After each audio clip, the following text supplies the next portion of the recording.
Hello and welcome to the F1 in Schools Regional Finals 2021 for the primary class. My name's Mark and I'm here with Mr. Nelson Vale. Hello everyone. We are so excited to see you folks and we've got a little bit of a fun show coming up for you, so let's find out what we've got on the way.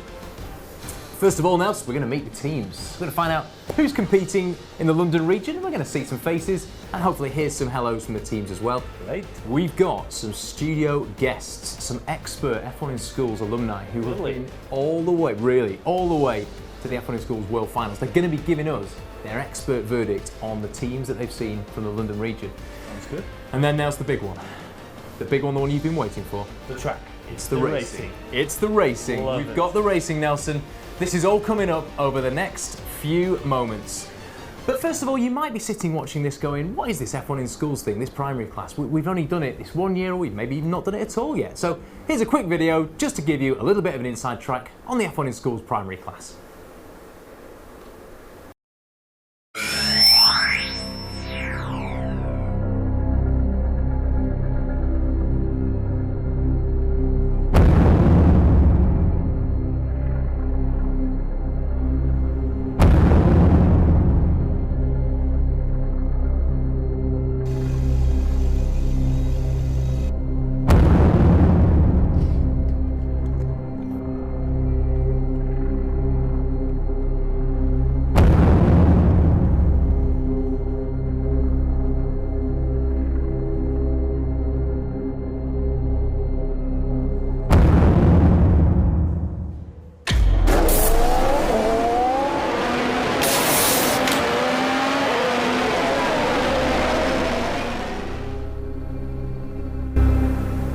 God, exciting stuff, Nels. Looks pretty cool, doesn't it? How good do those cars look? The cars look amazing. I mean, these are cars that actually in the video there were some that the actual Formula One teams have designed themselves, so to match their liveries. You know what? I'm actually looking forward to see the team's design. I am very much also looking forward to seeing. I think the teams have probably got some really cool stuff up their sleeves, and actually, we know two people who've been seeing all the work of the teams, and we're going to have a little bit of their input later on. But I'm going to introduce first of all Louise and Molly. Louise on the right, Molly on the left. Hello, ladies. Hello. Excited to be here? Yeah, very. Exciting times. We're here for the London Regional Final. What is your F1 in Schools journey, just for people out there to understand kind of where you've come from? So we first started out in F1 in Schools almost 4 years ago now. So we competed at our first regionals finals in Scotland in 2018. After winning that, we then went on to compete at the UK national finals, where we won as UK national champions. From there, we then went on to compete at the world finals of F1 in Schools in Singapore in 2018. So national champions and world finalists. That is impressive. Well, okay, Nelson, if they don't know it, it ain't worth knowing about F1 in Schools. They know more than us, I can guarantee comfortably, without doubt. Right, Nelson, we've got some teams to meet. Shall we find out who's competing in the London Regional Finals? Please. I think we should. Let's have a look at them. So, there it is, the pin drop in the map. On the grid and representing their schools, we've got the Gliders. We've got Start to Finish, Hydro Fox, Cana, and CAR, the Cool Aerodynamic Riders, all from St. Christina's School. And then from St. Joseph's College, we've got Fireballs and Caught Red-Handed. I mean, Nels, we did a kind of reasonable job of reading the team names out, I think, but it'd be nice to hear some of the teams say their own names, wouldn't it? Yes, that would be. Let's throw it to the teams. Let's see what the teams have got for us as well.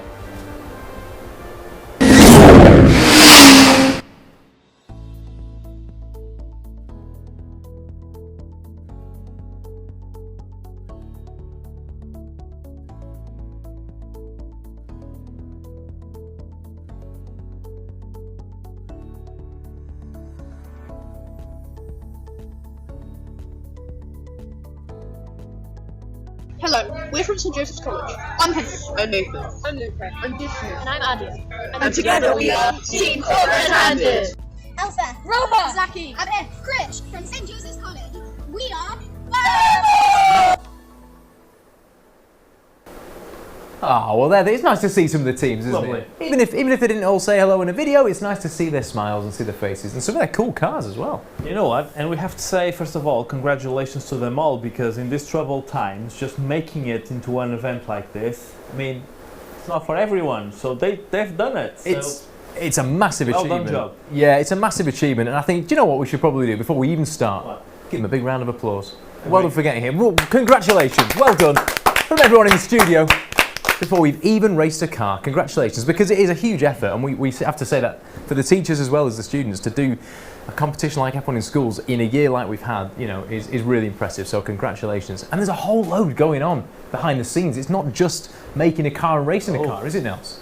No, there's a lot more. So, of course, it's not just about the car. It's about everything that they have done for the project, from their presentations to the documents that they have prepared, to the marketing strategy, to their team identity. All of that has been seen by the judges, and they've been giving points. And in the end, we're going to sum all of those points with the racing points, and we're going to have some winners. And that's where we get our awards from. And in the meantime, some of our experts have also been scouring the work. So we're going to hand over now to our tech experts, to Louise and first Molly, who are going to talk to us a little bit about the team's work and what they've seen so far. Molly, over to you.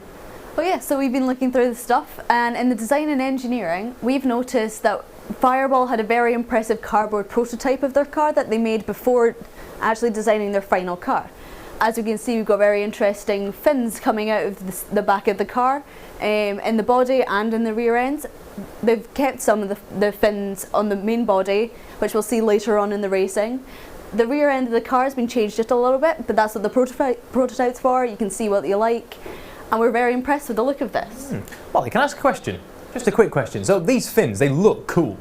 They look really cool. But what might they actually be doing to the air? Is there any purpose to them? Are they giving it an advantage? So they might be cutting through the air, which parts it from the rest of the car.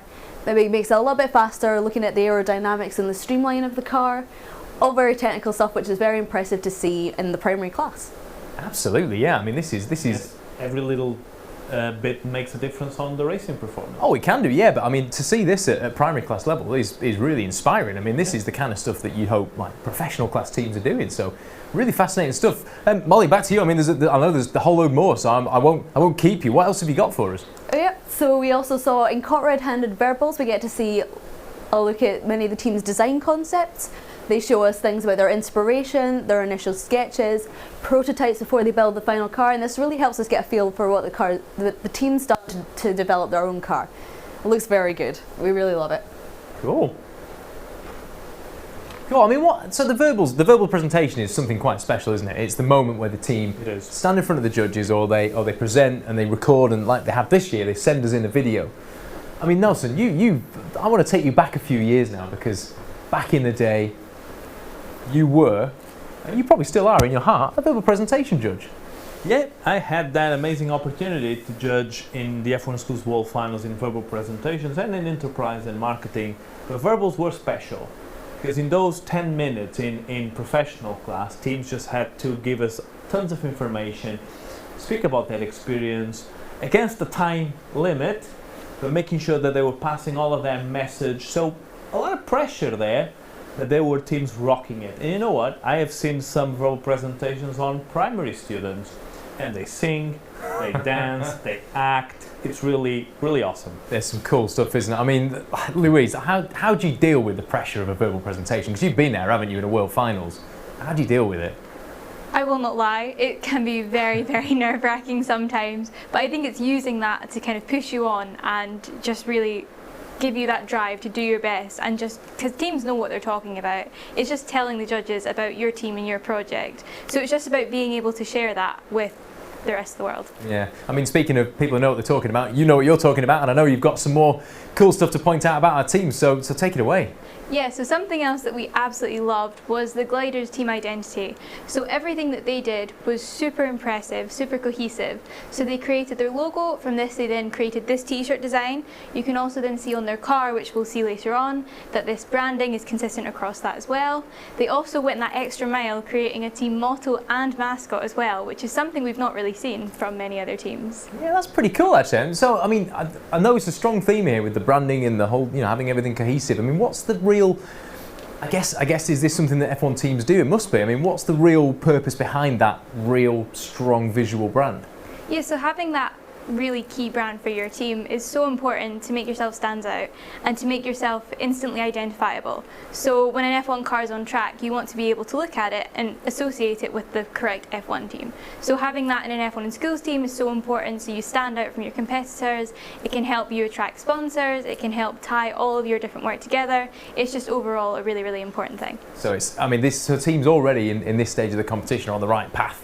Yeah. In terms of what they're doing. Fantastic. Well, and I know I don't want to keep talking over you, Louise. You've got more, haven't you? Yeah, so there's another team that we absolutely loved. So Team Cana, their name really caught our attention. So there's just so much thought behind it and so much meaning behind it. So not only did it combine each of the initials of their team members, it also, each letter of Cana was assigned a different adjective or kind of value that was important to the team. So kind, entertaining, nourishing and ambitious. So having a name that's really well thought out is just something that we thought was pretty amazing, pretty good to see. Wow. Nelson gave the biggest smile then, his heart just went boom. What a beautiful little message as well. And again, really nice little kind of touch to the identity and the branding of the team, because you get a feel like for the personalities there, don't you, as well, which is a key part of it. Like, people always think identity is all graphics and visuals, but it comes down to the people sometimes, doesn't it, as well? Yeah. Lovely stuff. Thank you very much, Louise. I mean, that was a real nice bit of insight, and nice to see some of the work the teams have done away from the racing and away from the cars. But Nelson, this kind of brings us back now to the next big thing, and I know you've been waiting. Is it time? I think it's time. The screen says it's time behind us. I think we might be getting ready on track. I think I can hear in my ear that the track team are preparing the track with the first two cars.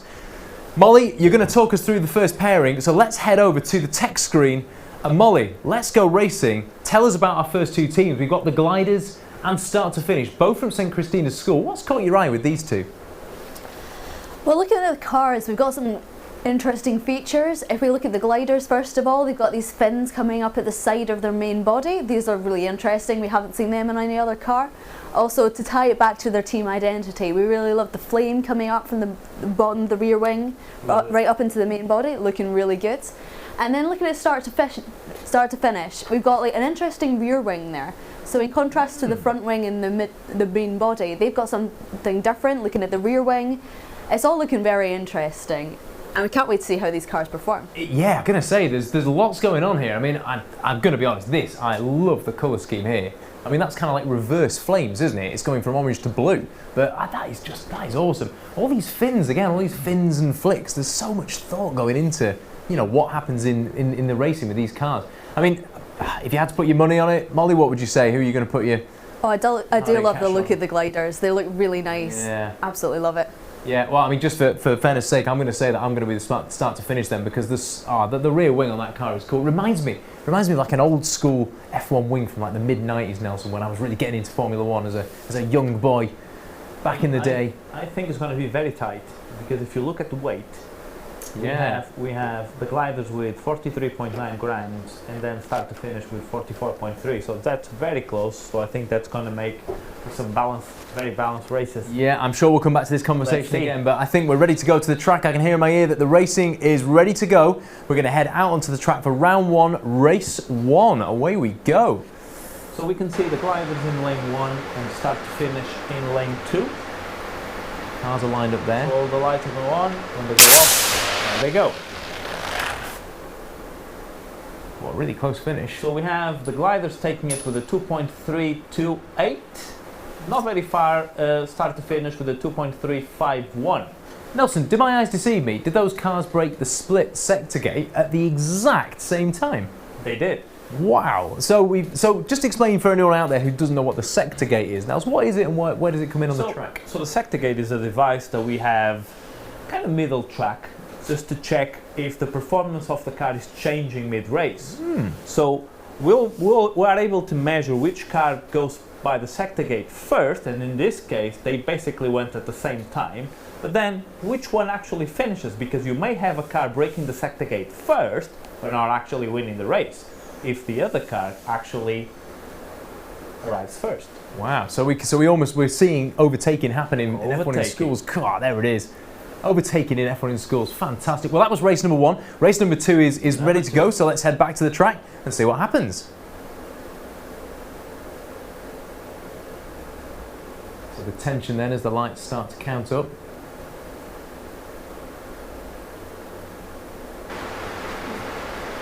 So we have again the gliders in lane 1 and start to finish in lane 2. There we go. Really building the tension that time, weren't we? Whoa, close That was finish. close. So we have the gliders with a 2.749 and start to finish. Although it seemed that they had some technical issues arriving to the end of the race, and sometimes that happens, they still managed to finish with a 2.974. So I mean, Well Nels, done for them. you obviously with the scrutiny, you've seen all the cars. What could it be maybe that's just helped start to finish, get across the line there, but only just? There are little details that could cause some extra friction on the car and could kind of prevent the car from finish. It's rare, but it can happen to the best of the teams. Sometimes it can be just a little bit of sticky tape, an extra sticky tape that is just causing a problem, or a little bit of paper that it's deforming after racing, or we never know, but it's with testing that we can improve and solve all of these issues. Yeah, so it's just something for the teams to look out for, but obviously it can happen. It can happen to the best of them, but we shall go on and see. The thing is, they can always make it better in a next time. Okay, all right. Well, let's head back to the track and see what happens in the next race. So we now have race number 3, and now we have swapped lanes, so we have start to finish in lane 1 and the gliders in lane 2.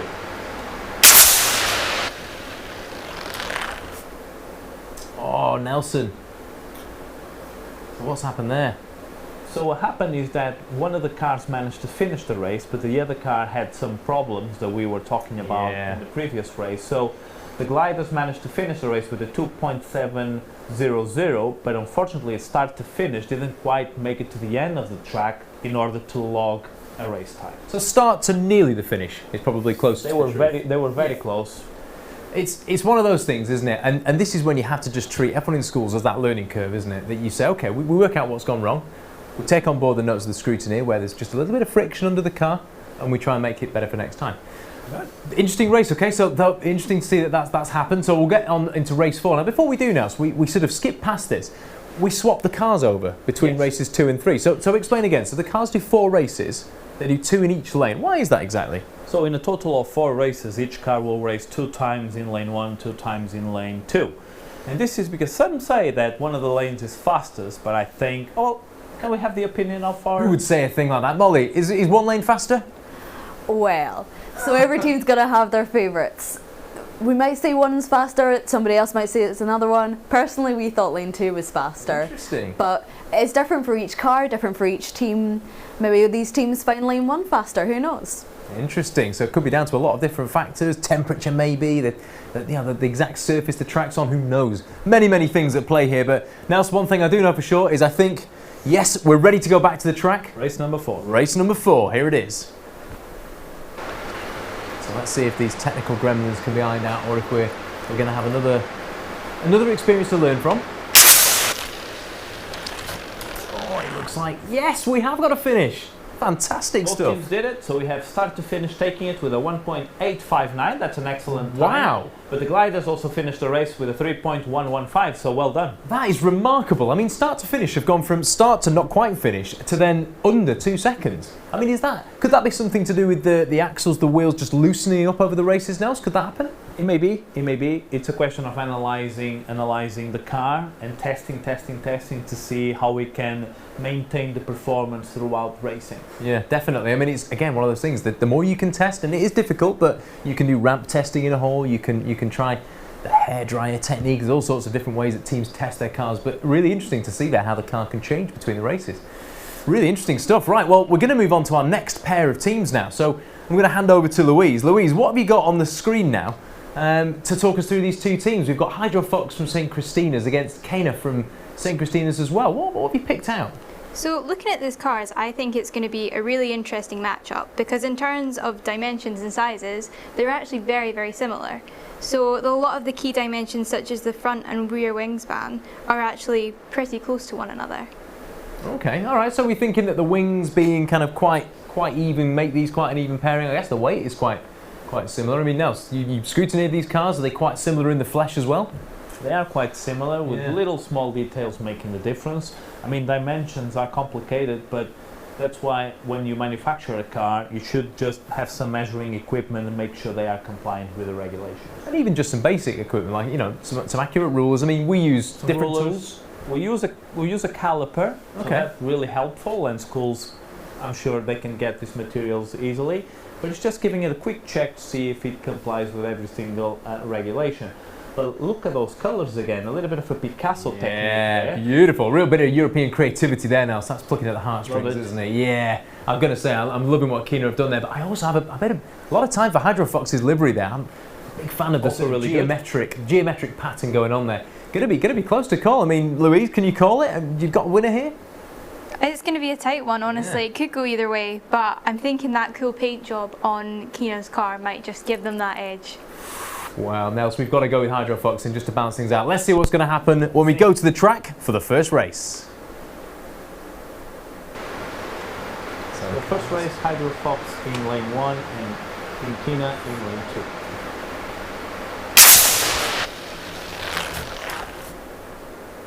There we go, with Hydrofox taking it under 2 seconds with a 1.915. Really impressive time. So for a first race, that's really good. Let's see if it's going to maintain its performance. Let's see in race number 2. So again, same lanes. Hydro in lane 1, Kina in lane 2. Track team there working overtime. Get out. And much closer now with Hydrofox with a 2.107 and Team Kina with a 2.347. Yeah, they've tightened up a bit, haven't they? So just cutting the 2 second barrier initially, now just over it, getting quite close there. So that was race 2. This is now the point where the cars come back, they swap over, and then they race again in the opposite lane. So this is where the track team really earn their money, turning the cars around in super quick time. Nels, do you think they've done it just yet? I think looking down there and hearing in my ear, yes, they are ready for race number 3. So we'll head back out to track, ready for race number 3. So as you can see now, Team Kina is in lane number 1 and Hydrofox is in lane number 2. There they go. Very close. Looks really close, didn't Team it? Kina taking it with a 2.036 and Hydrofox with a 2.132. That's tight. And again, these teams are quite tightly matched, aren't they? It's a good pairing. That was a really close finish too. Well, look how close on the split time.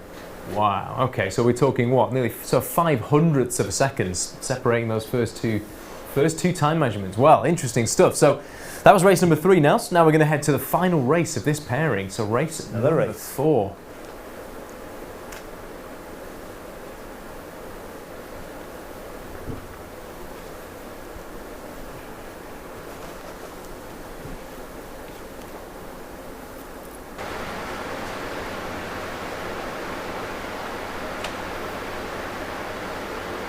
Flag lights are on. And there we have it, with Hydrofox now taking it with a 2.105. Swinging back and forth. Swinging back and This forth. is fascinating stuff. So, goodness me, really tight. I mean, you both called it. You both said it was going to be a tight match in this girls, and it really is proving to be. Yeah, this is difficult. I mean, that was the 4 races done. Nelson, I'm not even sure which team came out on top there, but both have set really competitive times. That's the main thing.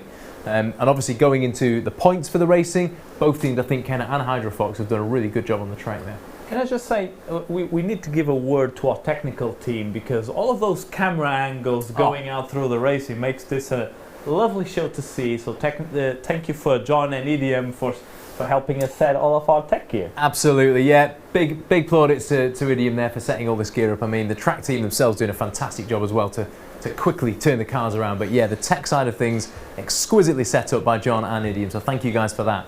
Right, we're ready for the next pair of teams. So we're going to head across to the tech screen again, and we've got Molly now. Molly, talk us through these next 2 teams. So we've got the cool Aerodynamic riders from St Christina's up against Fireballs from St Joseph's College. What have you got for us?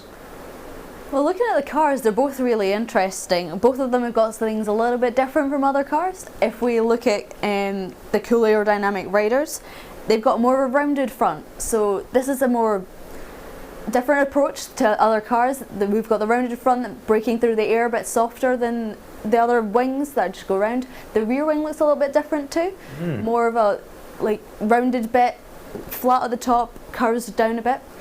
Very different to Fireballs. If we look at that, they've got a very flat rear wing in a triangular shape, And they've got fins on the back as well. Maybe they're for aerodynamic purposes, maybe they're because they think it looks cool.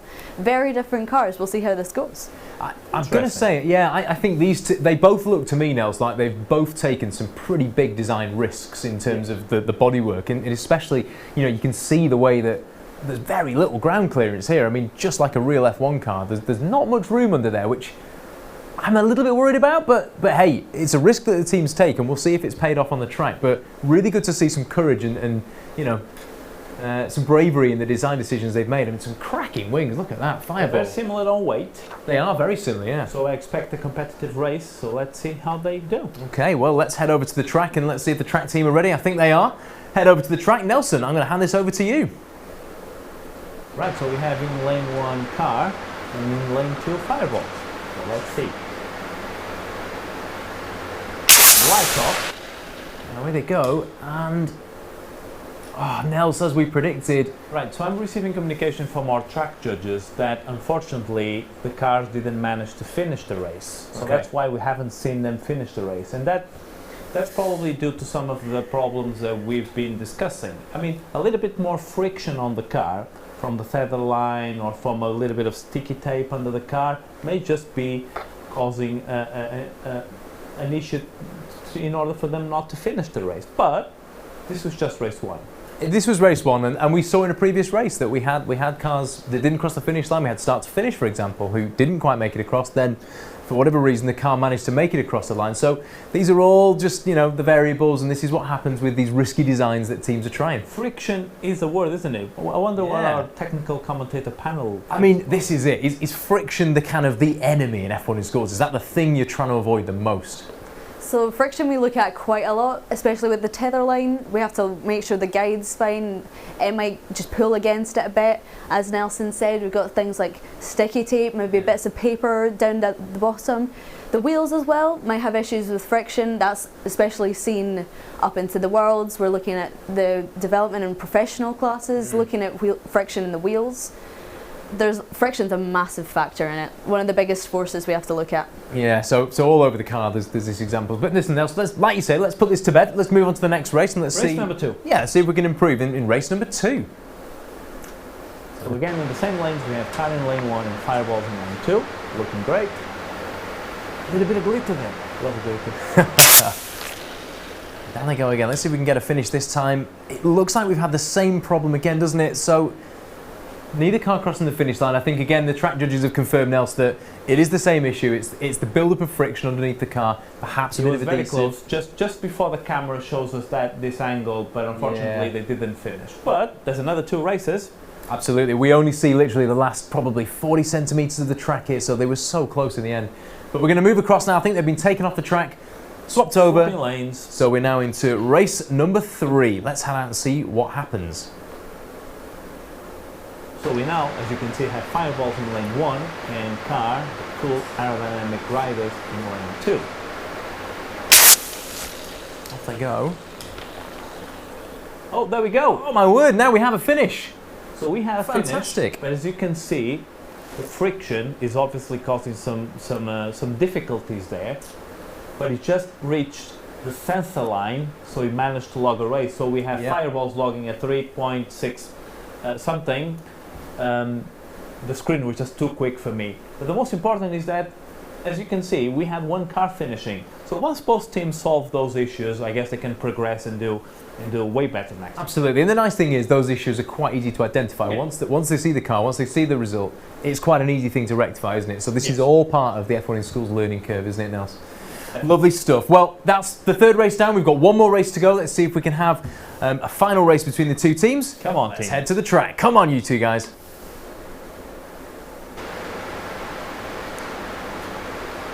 Final race, fireballs against team car. Away they go. Oh, it looks like it was just too much in the end, Nels. Yeah, so you could see that the start, they they progress Yeah. with the force of the canister, but then something is stopping the car. So something for the teams to look at, and I'm sure they will be able to improve. Yeah, and I mean, look, the split time is pretty good. 0.7 of a second is not bad at all. Yeah. So there's definitely some performance in these cars. I mean, look, girls, I mean, you've been there all the way to the top in the World Finals. Does this kind of issue happen right even at the sort of top level, Molly? Most definitely. We've actually seen it ourselves. A team we raced against, so we managed to pass the finish line, but the team that we raced against stopped right in the middle of the track. This was again issues looking at the tether line guide, of course in a more professional type, so it's to do with their design of it and maybe not like paper tape looking there. But it's the same kind of issues all the way up to the top, so it's definitely not uncommon. Okay, well, it's good to hear, isn't it? And at least the team have got something to work on for next time. It's all about learning, it's all about growing. And it's not just about the car. It's not about the car And now. it's not just about the car. It doesn't mean anything. So we have all the other points from the other judging categories. Absolutely, and we'll pick up on that later on. But now we've got another team to race, so let's head across to the tech screen and Louise. Louise, what have you got for us on the next team, which is caught red-handed from St Joseph's College? So looking at this car, the thing that probably caught our attention the most would be the front wing. So it has a really large front wing span, so it's quite long, quite wide, and also in front of each wheel there appears to be quite a large area of the wing, like a large surface area, hopefully to help push the air over the wheels, I would assume. Interesting, okay, and it's... So, okay, caught red-handed is racing against the invisible car in lane 2, which of course means that they are racing on their own. Now, Nelson, this isn't necessarily a bad thing, is it? No. No, because the racing is not about beating the team that it's on the other lane. It's about logging the best average on the four races. So your best possible time. So actually, it's for caught red-handed, this could be an advantage because they're not going to have another car next to them, potentially putting the car off with the turbulent air coming out of the cartridge. So this is potentially a good chance for caught red-handed. Well, I think we can head to the track pretty soon. I mean, Louise, are you confident in this design? Do you think this is something that we could see some good performance from? I feel like this is going to be a fast one. I think we're about to see some speedy times. Whoa, right, okay, big talk. Well, let's see how it looks on track with caught red-handed in race number 1. So as we can see, we have the team in lane number 1 for 2 races. Lights out. And there it goes. There it certainly goes. looks quick. There Very it goes. fast. So the system is just waiting to see if there's another car on the other lane, and it will give us the information Yeah. in a couple of seconds. So this is to do with the There we fact. go with a 2.274. Okay. So this is to do with the fact that because there's no car in lane 2, the computer just waits and waits to see that there's no car crossing the line, and then says, "Nope, I'm only racing one car. Here's your finish time." So we just have that little delay. But 2.274, very respectable time in race number 1 there. So well done, caught red-handed. Now I think we're ready to go back out on track again, Nels. So let's head over to the track team, and Nels, you can talk us through race number 2. Now race number 2. So same lane. There it is, looking fantastic in lane 1 there. Lights off, and there it goes. Certainly carries a We'll lot of just need to speed. wait a couple of seconds just for the system. Yeah, carrying a lot of speed across the finish line there. We're just going to wait for the time to come up on There we screen. go with a 2.114. So again, very consistent on the 2 races in the same lane. Now the question is, will they be able to improve it on the other lane? Well, there's only one way to find out, Nelson. I think we have to just wait for the track team to finish their preparations. I'm just hearing by carrier pigeon that there is indeed some progress on track, and they are now ready to race. So let's head back to the racetrack for race number 3. As you can see, the team is now in lane number 2. Indeed, there it is lined up with the pod number 2 in lane 2. There we go. This is where we'll really see if there's a difference in those lanes. So as we just wait for that time to come in, Nels, what are you thinking? Faster or slower? Faster. Looks good. It's 2 point. Very, very close with a 2.195. So again, very consistent between the lanes with very small difference. So well done. Looking good, looking good. Well, that's the 3rd race down, so we just have one more race. And that will conclude the racing for today as well. So let's head back to the track for one final time for race number 4 with caught red-handed.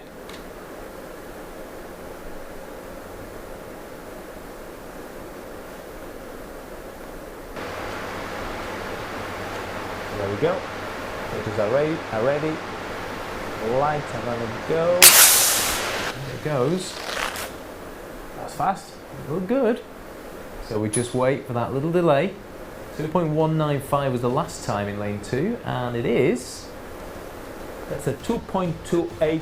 before, not as a little bit slower than the previous time, just a little bit. But again, very consistent between the 4 races in both of the lanes. So well done. Oh, Nels, well that concludes the racing. I mean, what Already? that was it. It went so quick, didn't it? I mean, I almost feel like we should have a recap of some sort. I mean, what could we? I don't know. What could we look at? Could we? You know, like in Formula some 1, they have pictures or- those tables with time. Oh yeah, with a list of things. What are they? Oh, it's a leaderboard. Leaderboard. A leaderboard. Should we have a look at a leaderboard? Please. Let's do it. Let's have a look at the final leaderboard for the racing. Well, there it is. In first position, Nels, start to finish from St Christina's School with a 1.859. A very, very quick time.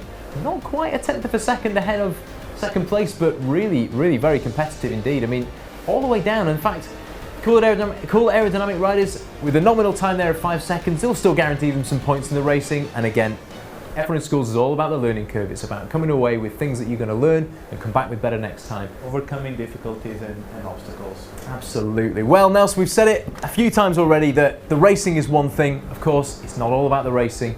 There's a lot more still to come, isn't there? No, there's lots, and the judges are looking at the team's work. It was not only our panel of specialists, but the judges are looking into the presentation, into the documents, into the marketing strategy, the team identity. So the total point, right? Everything is the factor that's going to decide some awards. Absolutely. And those awards are going to be coming up very soon, folks. So stay tuned. We're going to be back with our award ceremony. Thank you for watching. And again, very well done, folks. See you soon. See ya.